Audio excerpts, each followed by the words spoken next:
बिहार के मिथिलांचल का दिल कहा जाने वाला दरभंगा अपने समृद्ध अतीत और प्रसिद्ध दरभंगा राज के लिए जाना जाता है। दरभंगा भारत के सबसे पुराने शहरों में से एक है। संगीत, लोक कला और मैथिली में साहित्यिक परंपराएं दरभंगा में पीढ़ियों से चली आ रही हैं और शहर की मजबूत सांस्कृतिक पृष्ठभूमि का गठन करती हैं। मैथिली और हिंदी यहाँ की प्रमुख भाषा है। विश्व प्रसिद्ध मिथिला पेंटिंग और मखाने की पैदावार की वजह से दरभंगा जिले को विश्व भर में जाना जाता है। हाल ही में मिथिला मखाना को भारत सरकार की ओर से जीआई टैग भी प्राप्त हुआ है। दरभंगा शहर में स्थित यह है दरभंगा का किला। यहां से गुजरने वालों का ध्यान बरबसी ये अपनी ओर खींच लेता है।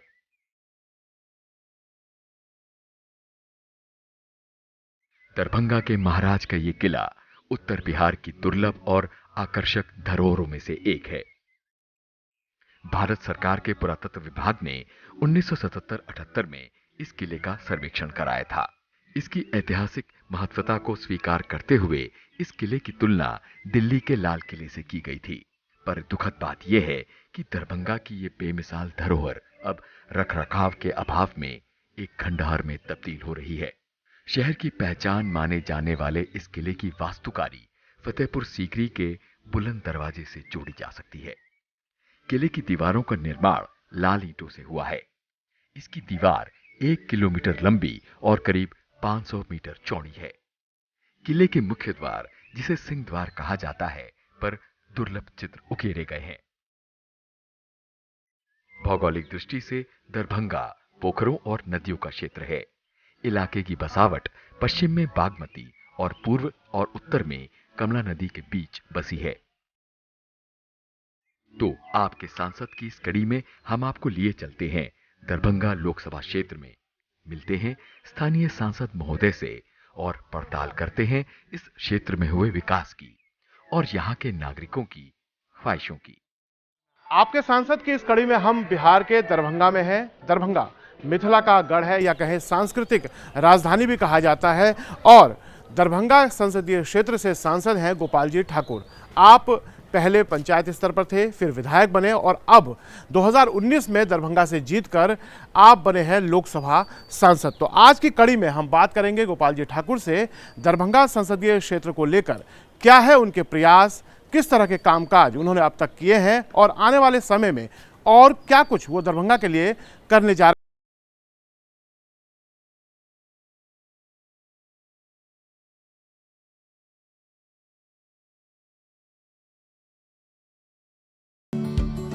भाजपा सांसद गोपाल जी ठाकुर ने पंचायत से पार्लियामेंट का सफर बड़े संघर्षों में तय किया है। आप साल 2010 से 2015 के बीच बिहार विधानसभा के सदस्य भी रहे हैं।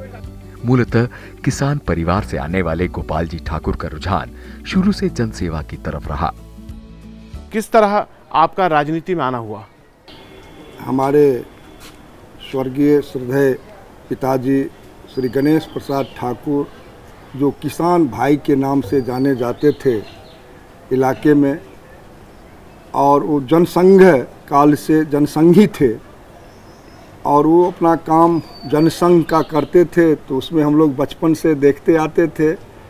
तो 1984 में भारतीय जनता पार्टी का हम वहाँ पर सदस्यता लिए।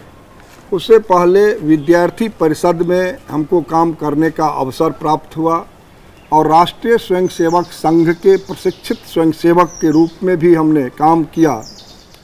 और निश्चित भारतीय जनता पार्टी के 90 में हम पंचायत अध्यक्ष चुने गए, बनाए गए और पंचायत अध्यक्ष से लेकर के फिर अपने जो मंडल विरोल प्रखंड है, उस विरोल मंडल के युवा मोर्चा के मंडल अध्यक्ष के रूप में 92-94 में काम करने का अवसर प्राप्त हुआ। पर्री पंचायत जो मेरा पंचायत है, उस पंचायत में टैक्स अध्यक्ष के रूप में मैंने लंबा कोऑपरेटिव का काम किया, बैंक का प्रतिनिधि रहा और इफ़को फर्टिलाइज़र का सदस्य के रूप में मैंने काम किया। 10 से 15 बेनीपुर विधानसभा क्षेत्र से मैंने विधायक के रूप में 5 साल काम करने का मुझे अवसर प्राप्त हुआ और फिर 19 में माननीय हमारे राष्ट्रीय अध्यक्ष श्री अमित शाह जी यहाँ से मुझे टिकट देकर के चुनाव लड़ाने का काम किया और माननीय नरेंद्र मोदी जी के लहर में हम लोग सांसद बन के चुन कर के यहाँ से लोकसभा तक पहुँचने का अवसर प्राप्त हुआ। दरभंगा संसदीय क्षेत्र में 6 विधानसभा की सीटें आती हैं। गौरा बौराम, बेनीपुर, अलीनगर, दरभंगा ग्रामीण, दरभंगा और बहादुरपुर। दरभंगा लोकसभा सीट में तकरीबन 18 लाख मतदाता हैं। एक दौर में दरभंगा लोकसभा सीट कांग्रेस और समाजवादी विचार वाले दलों का गढ़ रही है, लेकिन बीते कुछ दशकों में भारतीय जनता पार्टी इस पर काबिज है। साल 2019 के लोकसभा चुनाव में गोपाल जी ठाकुर 60% से ज्यादा मत पाकर राष्ट्रीय जनता दल के अब्दुल बारी सिद्दीकी को 2.5 लाख से ज्यादा वोटों से हराकर पहली बार लोकसभा के सांसद चुने गए। हम गोपाल जी ठाकुर जे लोकसभा के सदस्य निर्वाचित भेलहुँ हन, ईश्वरक शपथ लै छी जे हम विधि द्वारा स्थापित भारतक संविधानक प्रति एकांत श्रद्धा और निष्ठा राखब। दरभंगा मिथिला संस्कृति का अंग और केंद्र बिंदु रहा है। रामायण में इसे राजा जनक का राज्य बताया गया है। मिथिला पेंटिंग, ध्रुपद गायन की गया शैली और संस्कृत के विद्वानों ने इस इलाके को खास पहचान दी है। सामा चकेवा और झिझिया दरभंगा का प्रसिद्ध लोक नृत्य है। मिथिला क्षेत्र का ये जिला अपनी प्राचीन संस्कृति, संस्कृत, मैथिली और बौद्धिक परंपरा के लिए जाना जाता रहा है। मिथिला संस्कृति का केंद्र रहा ये जिला आम, मखाना, मछली और मिथिला पेंटिंग के लिए भी प्रसिद्ध है। दरभंगा जिले में अधिकांश लोग मैथिली बोलते हैं। दरभंगा संसदीय सीट मिथिला का सांस्कृतिक केंद्र है और मिथिला और दरभंगा को अलग नहीं किया जा सकता। बात चाहे मिथिला पेंटिंग की हो, मैथिली भाषा की हो या फिर अन्य सांस्कृतिक महत्वों की हो, ये दरभंगा उसकी हृदय स्थली रही है। अब जितना प्रचार प्रसार इसके सांस्कृतिक पहचान को मिलना चाहिए था और यहाँ पर्यटन के लिहाज से जितनी तरक्की होनी चाहिए थी उतनी शायद नहीं हुई है। प्रयास हुए हैं, चाहे वो उड़ान योजना के तहत एयरपोर्ट का लाना हो या फिर मखाने को एक अंतर्राष्ट्रीय पहचान मिलने की बात रही हो या मैथिली को संवैधानिक पहचान देने की बात हुई हो। काम हुआ है, लेकिन जितना काम होना चाहिए और जितना हो सकता था शायद उतना हो नहीं पाया है। सर, आपने मिथिला मैथिली को प्रमोट करने के लिए और रोजगार से जोड़ने के लिए क्या कुछ प्रयास किए हैं? देश के यशस्वी प्रधानमंत्री परम आदरणीय श्री नरेंद्र भाई मोदी मिथिला और मैथिली को बढ़ावा देने के लिए कृत संकल्पित हैं और उसका उदाहरण है जो मिथिला पेंटिंग को लेकर के जापान में जा कर के और उसको प्रचार प्रसार का भाषा में कहिए तो करने का काम माननीय देश के यशस्वी प्रधानमंत्री नरेंद्र भाई मोदी ने किया है जी। और जहाँ तक मैथिली की विषय है तो मैथिली श्रद्धेय अटल बिहारी वाजपेयी जब 8वीं अनुसूची में शामिल किया तो नरेंद्र भाई मोदी CBSE कोर्स में मैथिली देने का काम किया जी। और नई शिक्षा नीति जो लाई गई है उसमें लोकल भाषा जो प्रधानमंत्री जी का मंशा है जो इसको प्रोजेक्ट किया जाए। तो मैथिली आज CBSE कोर्स में शामिल भारत की सरकार, भाजपा की सरकार, NDA की सरकार में हुआ और निश्चित रूप से जब 8वीं अनुसूची में मैथिली को दिया गया तो यहाँ मिथिला का बच्चा आज IAS, IPS, BPSC, UPSC करके और अनेक कंपटीशन फेस करके और देश और दुनिया में सेवा करने के लिए कर रही है। और निश्चित रूप से मैथिली हम तो हमारे जो लोकसभा के अध्यक्ष माननीय ओम बिरला साहब तो हम कहते हैं जो हम मैथिली में बाजा चाहे छी अध्यक्ष महोदय और वो हमरा प्रोत्साहित करे छथि और हम मैथिली में आब लोकसभा में बाजे के काज भी करे छी। दरभंगा के अधिकांश लोगों की आय का साधन खेती है। मिथिला में एक कहावत मशहूर है, पग पग पोखरी माछ मखान। केंद्र सरकार ने मिथिला के मखाना को हाल ही में जियोग्राफिकल इंडिकेशन टैग दे दिया है। इससे मखाना उत्पादकों को अब उनके उत्पाद का और भी बेहतर दाम मिल पाएगा। मिथिला के मखाने अपने स्वाद और पोषक तत्वों के लिए प्रख्यात हैं। भारत के 90% मखानों का उत्पादन यहीं होता है। इससे पहले बिहार की मधुबनी पेंटिंग, कतरनी चावल, मगही पान, सिलाव का खाजा, मुजफ्फरपुर की शाही लीची और भागलपुर के जर्दालू आम को जीआई टैग दिया जा चुका है। नरेंद्र भाई मोदी कहलन जो मखाना हम प्रतिदिन गोपाल सेवन करते हैं, सो इसमें कैल्शियम है, आयरन है, क्या खूबी है, क्या खासियत है। अब इसके लिए हम ग्लोबल मार्केटिंग चाहते हैं, परचेजिंग चाहते हैं, जो कैसे हो। और नेशनल मीटिंग में जब उन्होंने चर्चाएं मखाना का चर्चा की तो निश्चित रूप से 25 देश के लोग मखाना का मांग किया। और निश्चित मिथिला का मखाना मिथिला में 90% मखाना का उपज मिथिला में होता है। और 9.5 लाख हेक्टेयर पानी वाला यहाँ का जो क्षेत्र है उसमें मखाना का खेती हम करते हैं 90% और 10% अन्य राज्यों में इसकी खेती होती है। अब यहाँ पर आदरणीय प्रधानमंत्री देश के यशस्वी आदरणीय नरेंद्र भाई मोदी कार्गो कॉम्प्लेक्स हमको दरभंगा एयरपोर्ट पर बनने जा रही है और अंतर्राष्ट्रीय हवाई अड्डा बनेगा दरभंगा। और यहाँ से जब मखान किसान यहाँ का खेती करके, जो प्रधानमंत्री का सपना है किसान की आय दुगुनी हो, हम तो कहते हैं जो मखान का खेती करने वाला का आय 5 गुनी हो जाएगा। क्योंकि जब हम 10 जिला 12 जिला में खेती करेंगे और पूरे देश में हम एक व्यंजन के रूप में सबके थाली में देंगे मखाना, और 25 देश का जो मांग हुआ है तो इसका रेट भी अधिक होगा और यहाँ के किसान का आय कई गुनी अधिक मिलने वाला है। दरभंगा राज किले का निर्माण साल 1934 में आरंभ किया गया। दरभंगा राज्य की अन्य धरोहरों की तरह रामबाग किले की हालत भी अब अच्छी नहीं है। संरक्षण के अभाव में किले की दीवारें क्षतिग्रस्त हो रही हैं और इनके ढहने का खतरा बना हुआ है। लेकिन इस सब के बावजूद दरभंगा का राज किला आज भी संपूर्ण मिथिलांचल के लिए आकर्षण का केंद्र बना हुआ है। सरकार द्वारा रामायण सर्किट के अंतर्गत दरभंगा के प्राचीन दर्शनीय स्थलों को विकसित करने की बात भी हो रही है, पर दरभंगा राज की इस अनमोल धरोहर को बचाने की कवायद अभी शुरू होनी है। अगर जिला प्रशासन एवं पुरातत्व सर्वेक्षण विभाग इस ऐतिहासिक विरासत की सुरक्षा और संरक्षण का जिम्मा उठाए और पर्यटन के दृष्टिकोण से इसे विकसित करे तो ये किला राज्य के लिए आय का बड़ा स्रोत भी हो सकता है। यहाँ पर्यटन के लिहाज से काफी संभावनाएं हैं, आप क्या प्रयास कर रहे हैं? देखिए, इसको हम लोकसभा के अंदर सदन में भी और लोकसभा के बाहर इस विषय को रखने का काम किए हैं। और हमारे अभी केंद्रीय पर्यटन मंत्री उनसे भी बातचीत की है जो आप चलें और माँ जानकी की धरती पुनौरा धाम का निरीक्षण करें और अयोध्या के तर्ज पर यहाँ का भी भव्य और दिव्य मंदिर पुनौरा धाम में भी बने। और यहाँ 85 एकड़ के भूमि में जो दरभंगा राज किला है उसको भी आप नज़र से एक बार निरीक्षण करके देखें।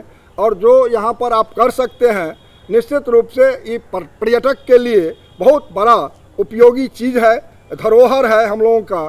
तो यहाँ पर देखें, और श्यामा माई का मंदिर यहाँ पर उसी राज कैंपस में है। और हम आपको बता दें, जो दरभंगा राज में 2 विश्वविद्यालय इस देश में एक कैंपस में यदि कहीं है वो है दरभंगा में, कामेश्वर सिंह संस्कृत विश्वविद्यालय और ललित नारायण मिथिला विश्वविद्यालय दरभंगा। एक कैंपस में आपको कहीं नहीं मिलेगा। हम तो वहाँ पर आग्रह किए हैं भारत सरकार और राज्य सरकार से, जो राज मैदान को अंतर्राष्ट्रीय खेल मैदान बनाया जाए ताकि उत्तर बिहार के 22 जिला का जो केंद्र दरभंगा में है, यहाँ के दुनिया के लोग आएंगे खिलाड़ी के रूप में और मिथिला को जानेंगे, पहचानेंगे। अब मिथिला के लोगों को विकास दिख रहा है और निश्चित रूप से उसका रिजल्ट भी दिया है। हम सांसद जी के साथ अन्य क्षेत्रों में भी जाएंगे और कुछ अन्य मुद्दों पर भी बात करेंगे। दरभंगा में बिहार का दूसरा सबसे बड़ा अस्पताल डीएमसीएच भी है, जो मिथिलांचल क्षेत्र के साथ साथ पड़ोसी देश नेपाल के लोगों के प्रमुख अस्पताल के रूप में मशहूर है। लेकिन बीते बरसों में डीएमसीएच की हालत काफी जर्जर हो चली है और क्षेत्र के लाखों लोगों का इलाज का भार उठाने में ये असमर्थ साबित हो रहा है। उत्तर बिहार में बेहतर स्वास्थ्य सेवाओं के लिहाज से दरभंगा में एम्स के लिए केंद्र सरकार ने अपनी स्वीकृति दे दी है और बिहार सरकार ने इसके लिए केंद्र को 200 एकड़ से ज्यादा जमीन हस्तांतरित कर दी है। दरभंगा में डीएमसीएच के अलावा ये एक और बड़ा अस्पताल होगा जो पूरे उत्तर बिहार के लोगों को बेहतर स्वास्थ्य सेवाएं मुहैया कराने में सक्षम होगा। इस अस्पताल का निर्माण पूरा होने के साथ ओपीडी में एक दिन में 2500 मरीजों का इलाज हो सकेगा। साथ ही यहाँ 100 सीटों पर एमबीबीएस और 60 सीटों पर बीएससी नर्सिंग की पढ़ाई भी हो सकेगी। बिहार में स्वास्थ्य क्षेत्र में बेहतर इंफ्रास्ट्रक्चर उपलब्ध कराने की दिशा में दरभंगा एम्स की स्थापना एक महत्वपूर्ण कदम बताया जा रहा है। सांसद गोपाल जी ठाकुर ने संसद से सड़क तक दरभंगा में एम्स स्थापना को लेकर अपनी आवाज बुलंद की है। आपके सांसद के अपने दरभंगा संसदीय क्षेत्र के क्रम में हम इस समय मौजूद हैं दरभंगा चिकित्सा महाविद्यालय एवं अस्पताल परिसर में। ये अस्पताल पूरे मिथिला क्षेत्र में, न केवल दरभंगा बल्कि पूरे मिथिला क्षेत्र का या कहें पूरे उत्तर बिहार का एक प्रमुख अस्पताल है और यहाँ लाखों करोड़ों की संख्या में मरीज इलाज के लिए आते हैं। आइए स्थानीय सांसद गोपाल जी ठाकुर जी से जानते हैं कि वो स्वास्थ्य के क्षेत्र के लिए क्या कर रहे हैं। यहाँ के मिथिला के लोगों को स्वास्थ्य चिकित्सा का फायदा मिले, जो प्रधानमंत्री जी का सपना है, उस सपना यहाँ पर जब इसका उद्घाटन हो जाने के बाद साकार हमको लगता है 100 समय हो जाना चाहिए। दूसरी बात, यहाँ पर जो दरभंगा में एक एम्स का निर्माण की बात हो रही है, उसमें भी राज्य की सरकार ने लोलैंड मिट्टी भराई का काम प्रारंभ कर दिया है और बरसात से पहले हमको लगता है 75 एकड़ की भूमि में मिट्टी का काम हो जाएगा और फिर यहाँ पर 202 एकड़ भूमि राज्य सरकार के द्वारा कैबिनेट करके भारत सरकार को भेजी गई है, जिसमें प्रधानमंत्री श्री नरेंद्र भाई मोदी जी का जो मंशा था, जो बिहार में दूसरा एम्स बने और दरभंगा में बने। चूँकि दरभंगा मिथिला का केंद्र है और दरभंगा में 22 जिले के लोग उत्तर बिहार के इलाज कराएंगे, वहीं यहाँ के नेपाल से 14 जिला के लोग यहाँ इलाज कराने आते हैं और पश्चिम बंगाल के 6 जिला के लोग यहाँ आएंगे। लगभग 10 करोड़ से ऊपर की आबादी वाली क्षेत्र में एम्स उन्होंने दिया और एम्स का शिलान्यास देश के यशस्वी प्रधानमंत्री श्री नरेंद्र मोदी जी के कर कमलों के द्वारा हो, उसमें भी हम लगे हुए हैं। दरभंगा सहित आसपास के जिलों से लाखों लोग रोजगार के लिए देश के अलग अलग हिस्सों में जाते रहते हैं। दरभंगा रेलवे स्टेशन उत्तर बिहार का प्रमुख रेलवे स्टेशन है और रोजाना यहां से बड़ी संख्या में लोग अपने गंतव्यों तक जाते हैं। सांसद गोपाल जी ठाकुर संसद की रेल संबंधी संसदीय समिति के सदस्य भी हैं। हमने सांसद जी से स्टेशन पर किए जा रहे विकास कार्यों और भविष्य की योजना पर बात की। आप क्योंकि संसदीय समिति के भी सदस्य हैं और एक सांसद के तौर पर भी आपकी जिम्मेवारी है, ये रेलवे स्टेशन रोजाना लाखों लोगों को अपने गंतव्यों तक पहुंचाने का काम करता है। आपने रेलवे के विस्तार के लिए क्या क्या किया है? जब यहाँ के जनता के आशीर्वाद से हम सांसद बने हैं, तब से लगातार हम यहाँ के रेलवे का विकास के लिए अनवरत लगे हुए हैं। अब लहरियासराय के स्टेशन से 3 जोड़ा ट्रेन लगातार सहरसा के लिए यहाँ के लोगों को मिल रही है और लहरियासराय स्टेशन को तो आदर्श स्टेशन बनाने के परिप्रेक्ष्य में रेलवे विभाग लगी हुई है। अनेक परियोजनाएं वहाँ पर चल रही है और जहाँ तक दरभंगा स्टेशन का विषय है, तो हम आपको बताना चाहते हैं जो 519 करोड़ की लागत से आज दरभंगा और समस्तीपुर दोहरीकरण, जहां हमारे राज्य से दर्जनों रेल मंत्री रहे, उस समय में दोहरीकरण का काम नहीं हुआ। उस समय में कोसी पर रेल महासेतु का निर्माण नहीं हुआ। लेकिन जब नरेंद्र भाई मोदी देश के प्रधानमंत्री के रूप में और हमारे यशस्वी रेल मंत्री आदरणीय अश्विनी वैष्णव जी जब यहाँ के रेल मंत्री बने हैं, तो आज इस मिथिला में रेल के क्षेत्र में जो विकास हुआ है वो भूतो न भविष्यति। सर ये बताइए, अभी हम भीड़ देख रहे हैं, बहुत बेतहाशा भीड़ स्टेशन पर है। यात्री यहाँ पे ट्रेन पकड़ने आते हैं, रोजाना लाखों की संख्या में शायद दरभंगा स्टेशन पहुँचते हैं। यात्री सुविधाओं के लिहाज से आप क्या कर रहे हैं?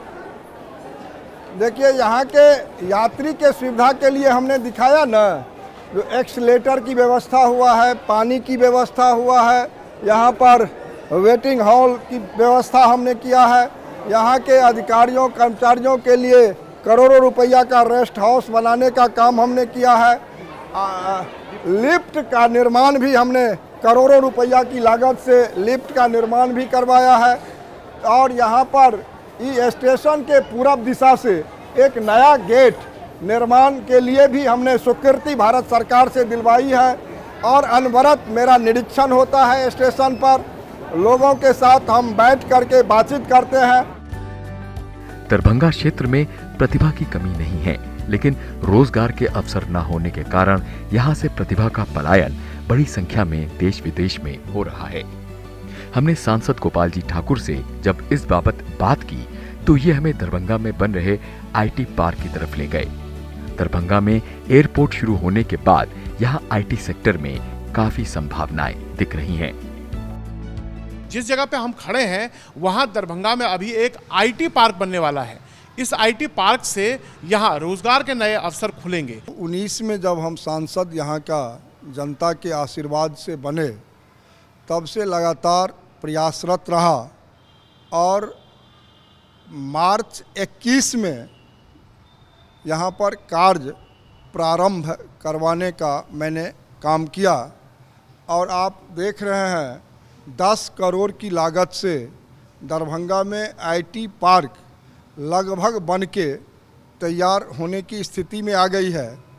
और जो माननीय प्रधानमंत्री, देश के यशस्वी प्रधानमंत्री श्री नरेंद्र भाई मोदी जी का सपना है, जो आईटी के क्षेत्र में प्रोत्साहित यहाँ के लोगों को किया जाए, मिथिला के लोगों को, तो निश्चित रूप से यहाँ पर प्लान, चूँकि बाढ़ का इलाका है, सुखाड़ का इलाका है, यहाँ कुछ था नहीं, तो आज के तिथि में जो स्टार्टअप जो प्रधानमंत्री जी का योजना है, उससे निश्चित रूप से यहाँ के लोग जो अनेक महानगर में जाकर के आईटी क्षेत्र में काम कर रहे हैं या विदेश में जाकर के काम कर रहे हैं, तो यह हमको लगता है 1 साल बाद अब दरभंगा जो मिथिला का केंद्र है, दरभंगा संसदीय क्षेत्र, उसमें दर्जनों कंपनी, बड़ी बड़ी कंपनी का आना होगा और यहाँ के लोगों को रोजगार भी मिलेगा।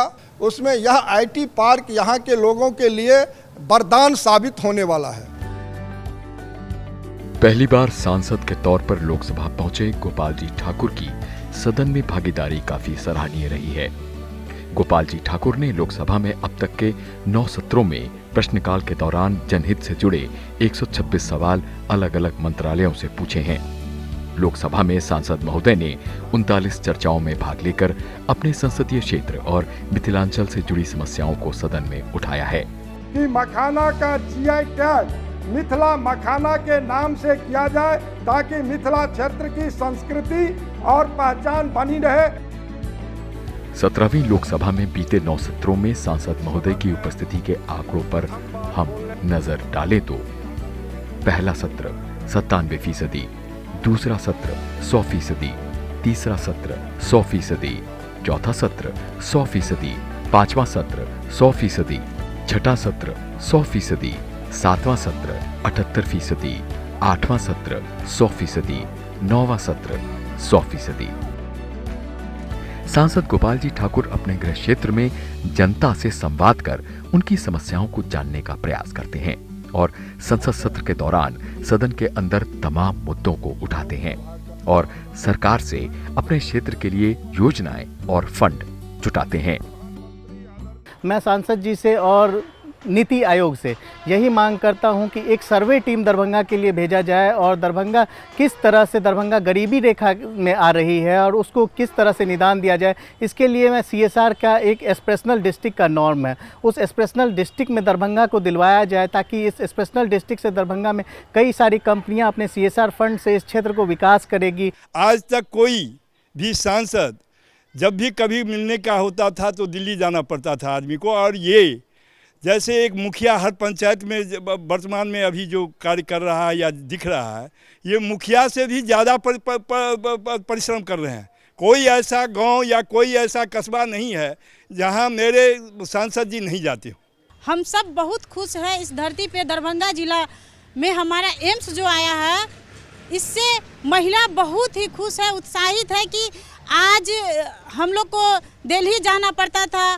स्त्री का कोई भी बीमारी लेके हम लोग जाते थे दिल्ली, वहाँ बहुत ज़्यादा प्रॉब्लम होती थी। अर्थ का व्यवस्था हम लोग का बहुत डगमगाया हुआ था इस जिला में, और हमारे पूरा बिहार से महिला उत्साहित रूप से आज पूरा धन्यवाद दे रहे हैं हमारे मोदी जी को, और हमारे जिला से जो यशस्वी प्रधानमंत्री जी और हमारे सांसद महोदय का ये जब से यहाँ हुए हैं उनका कार्यशिला है, उनका एक ही लक्ष्य था जो हमारे बिहार में एम्स हो। केंद्र की जो सामाजिक कल्याण योजनाएं हैं उसका किस तरह से क्रियान्वयन उनके संसदीय सीट पर हो रहा है? यदि यहाँ का सर्वे होगा तो हमको लगता है हम 1 नंबर पर होंगे। और अभी भी 52,000 परिवारों को हमने प्रधानमंत्री आवास देने जा रहे हैं, जिसका सीडी माननीय गिरिराज सिंह जो हमारे भारत सरकार के मंत्री हैं, वो सीडी हम लोगों को पहले मुहैया करा दिए, जो ताकि कोई ठकाए नहीं, सबको घर मिले 100 समय। और हम अपने कार्यकर्ताओं के बीच में इस विषय को रख करके आवास योजना सबको दे रहे हैं। बिजली लग रही है, लग गई। यहाँ पर शौचालय का निर्माण हुआ है। यहाँ पर हम लोगों के पास में जनधन अकाउंट खुलवाने का काम किए हैं। धन्यवाद गोपाल जी ठाकुर जी, आपने आपके सांसद और संसद टीवी को समय दिया और अपने क्षेत्र में आपने जो विकास कार्य किए हैं और जो करने वाले हैं उसको हमें बताया। बहुत बहुत आपको हम धन्यवाद हृदय से देना चाहते हैं। तो आपने नई दिल्ली से लोकसभा से आप संसद चैनल के माध्यम से आकर के और मिथिला के केंद्र में हो रहे नरेंद्र मोदी जी के विकासात्मक कार्य, भारत सरकार की कार्यों से आपने अवगत हुआ है और हमको इस मौका दिया है। आपके पूरे टीम को बहुत बहुत हृदय से धन्यवाद देना चाहेंगे। ऐतिहासिक और सांस्कृतिक मिथिला विरासत को समेटे दरभंगा में विकास की तमाम संभावनाएं हैं और सांसद गोपाल जी ठाकुर अपने क्षेत्र के विकास के लिए सतत प्रयासरत हैं।